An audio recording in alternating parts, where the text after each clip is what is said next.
Assalamualaikum warahmatullahi wabarakatuh. Selamat pagi anak-anakku. Apa kabar kalian semuanya? Semoga kalian diberikan kesehatan selalu ya. Jangan lupa kalian menjaga diri kalian dari jaga kebersihan dan kesehatan kalian. Sebelum kalian melakukan kegiatan pembelajaran, sebaiknya kalian berdoa terlebih dahulu, lalu melakukan sholat duha.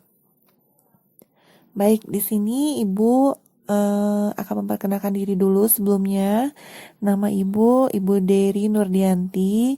Kalian boleh memanggilnya Bude. Di sini Ibu akan mengajarkan mata pelajaran produktif pemasaran, itu khususnya mata pelajaran marketing. Jadi nanti kalau kita ketemu tatap muka, kalian akan bertemu sama Ibu pada mata pelajaran marketing. Ada beberapa hal yang ingin Ibu sampaikan di sini. Kalian selama pembelajaran daring, kalian menyimak video yang Ibu berikan dan kalian boleh merangkum dalam buku sebagai catatan kalian.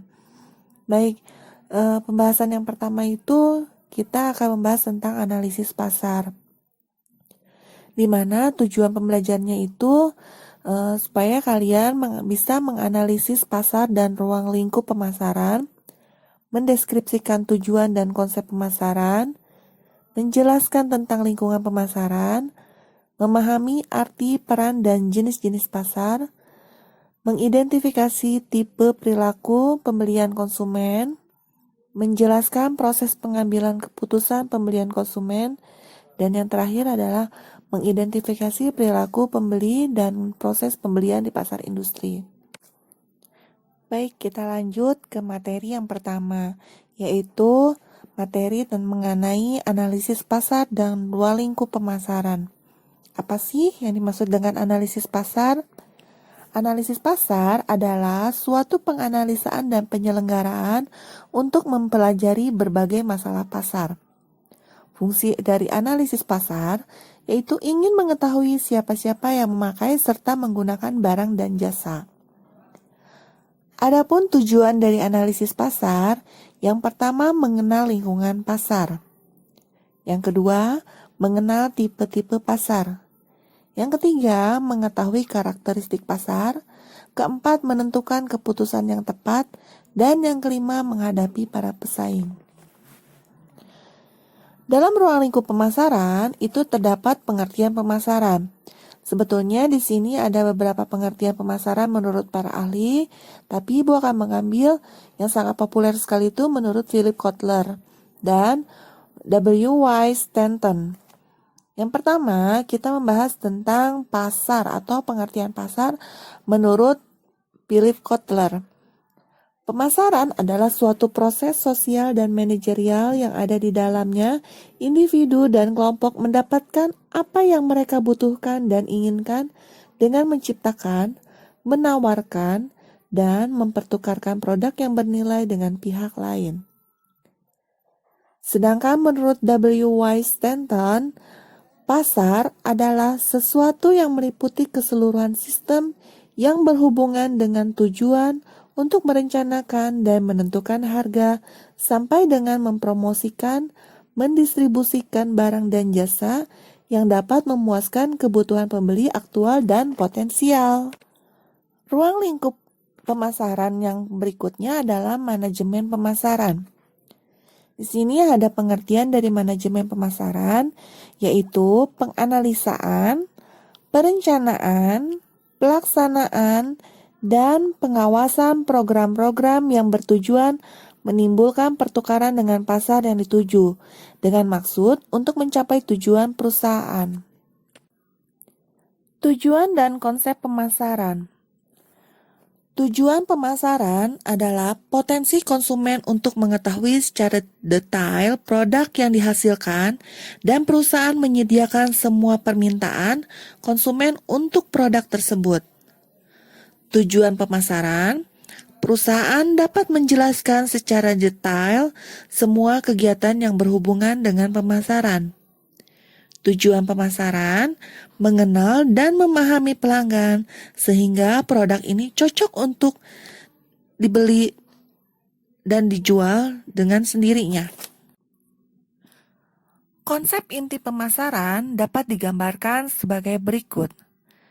Yang pertama, kebutuhan, keinginan, dan permintaan. Yang kedua, barang, jasa, dan gagasan atau juga produk. Ketiga, nilai, biaya, dan keputusan.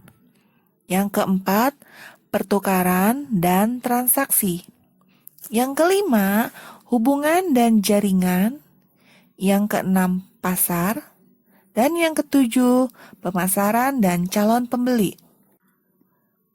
Penjelasan mengenai konsep inti pemasaran yang pertama yaitu kebutuhan, keinginan, dan permintaan.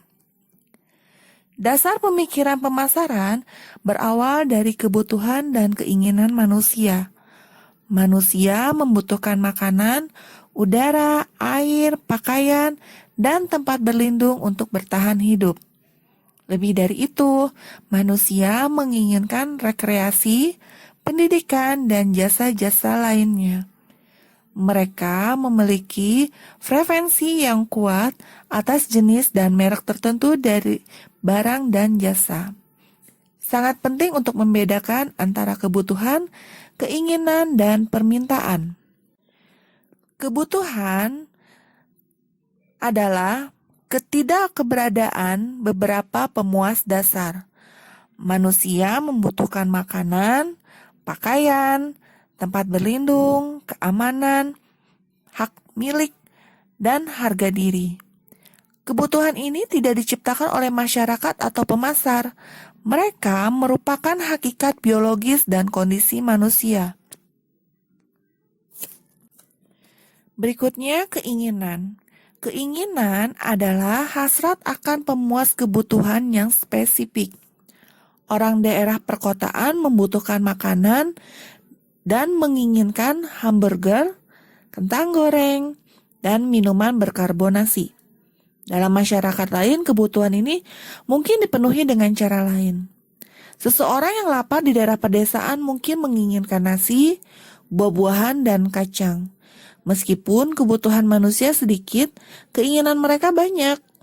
Keinginan manusia terus dibentuk dan diperbaharui sejalan dengan perkembangan zaman. Permintaan. Permintaan adalah keinginan akan produk spesifik yang didukung oleh kemampuan dan kesediaan untuk membelinya. Keinginan jadi permintaan jika didukung oleh daya beli.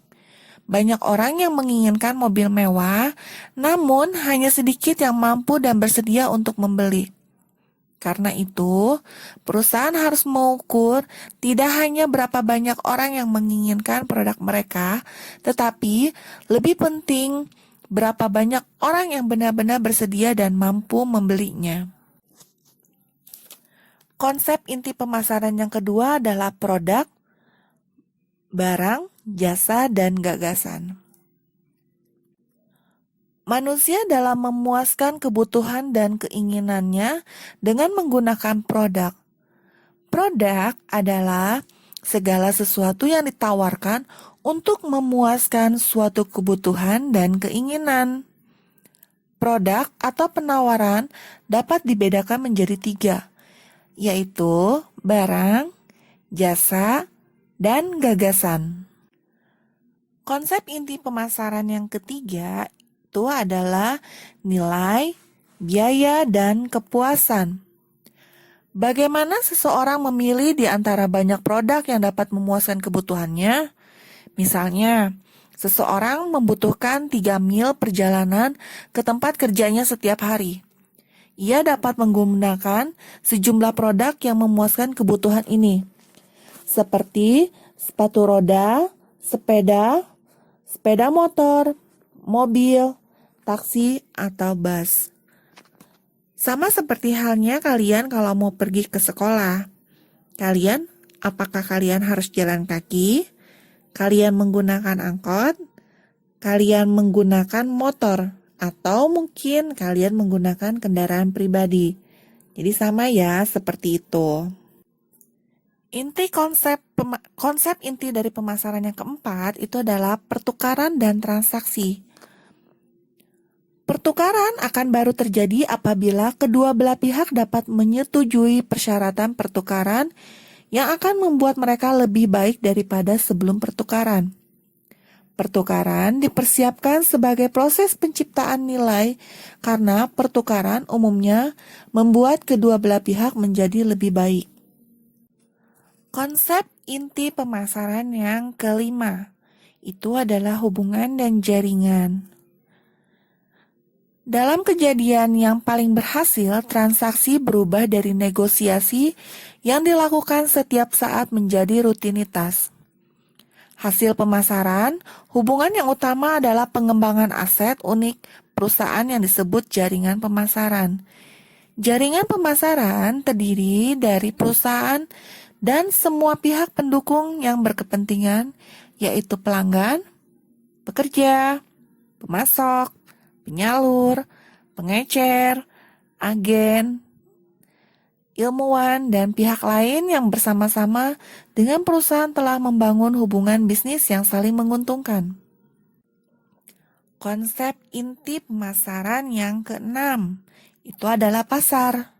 Pasar adalah semua pelanggan potensial yang memiliki kebutuhan dan keinginan tertentu yang sama, yang mungkin bersedia dan mampu melaksanakan pertukaran untuk memuaskan kebutuhan dan keinginan. Dan konsep inti pemasaran yang terakhir itu adalah pemasaran dan calon pembeli. Konsep pasar membawa kita kembali pada konsep pemasaran. Pemasaran berarti bekerja dengan pasar untuk mewujudkan transaksi potensial guna memuaskan kebutuhan dan keinginan manusia. Pembahasan berikutnya adalah mengenai konsep pemasaran berdasarkan orientasi perusahaan terhadap pasar. Konsep yang pertama adalah konsep produksi, yang kedua konsep produk, yang ketiga konsep menjual atau penjualan, dan yang keempat adalah konsep pemasaran. Berikutnya kalian bisa melihat di sini ada bagan konsep penjualan dan konsep pemasaran. Jadi di situ kalian bisa perhatikan pada konsep penjualan terdapat pabrik, di mana pabrik menciptakan produk. Nah, lalu mereka melakukan penjualan dan promosi karena produk itu baru, terus akhirnya melakukan penjualan dan melakukan promosi yang berakhir pada keuntungan melalui volume penjualan. Itu konsep penjualan. Tapi kalau konsep pemasaran tuh adanya pasar sasaran, lalu kebutuhan pelanggan, pemasaran dan integrasi, dan yang terakhir dengan keuntungan melalui kepuasan pelanggan. Nah, jadi kalian bisa lihat ya, kalau konsep penjualan itu kita melihat keuntungannya itu melalui dari volume penjualan karena perusahaan atau pabrik menciptakan sebuah produk dengan melakukan penjualan dan promosi. Tapi kalau konsep pemasaran itu kita lihat dari keuntungan melalui kepuasan pelanggan, di mana si kebutuhan pelanggan itu terpenuhi karena sesuai dengan sasaran pasarnya. Ya, jadi kalian bisa bedakan itu.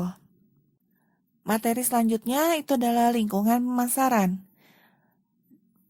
Pelaku dalam lingkungan mikro perusahaan itu terdapat perusahaan, pemasok, perantara pemasaran, pelanggan, pesaing, dan masyarakat umum. Kalau pelaku dalam lingkungan makro perusahaan, adanya lingkungan demografi, adanya lingkungan ekonomi, lingkungan alam, lingkungan teknologi, lingkungan politik, dan lingkungan budaya. Arti peran dan jenis-jenis pasar. Apa yang kalian ketahui tentang pasar? Pasti kalian berpikiran bahwa pasar itu becek, Bu, bau, adanya penjual dan pembeli, adanya sayuran, Bu, adanya buah-buahan dan lain sebagainya. Pasti kalian seperti itu. Tapi di sini kita akan bahas kalian mengenai pasar yang sebetulnya. Pasar adalah tempat bertemunya penjual dan pembeli untuk melakukan transaksi jual beli barang dan jasa. Jenis-jenis pasar itu terdapat beberapa. Yang pertama, berdasarkan ukuran luas demografis. Yang kedua, berdasarkan kurun waktu. Dan yang ketiga, berdasarkan ukuran waktu.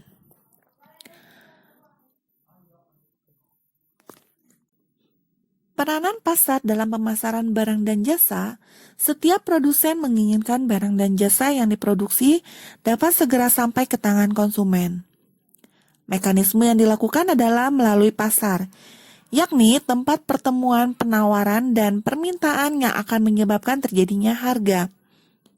Pada situasi perekonomian zaman dahulu, dikenal dengan istilah economic obscurity, di mana saat itu jumlah barang, kebutuhan yang dihasilkan masih belum banyak dan jarang, maka setiap barang yang diproduksi selalu terserap di pasar. Tipe perilaku pembelian konsumen. Tipe yang pertama, perilaku pembelian kompleks. Konsumen berada dalam perilaku pembelian yang kompleks ketika mereka sangat terlibat dalam pembelian dan mempunyai persepsi yang signifikan mengenai perbedaan di antara merek. Yang kedua, perilaku pembelian pengurangan disonansi. Perilaku pembelian pengurangan disonansi terjadi ketika konsumen mempunyai keterlibatan yang tinggi dengan pembelian yang mahal, tidak sering, atau beresiko, namun memiliki sedikit perbedaan antar merek.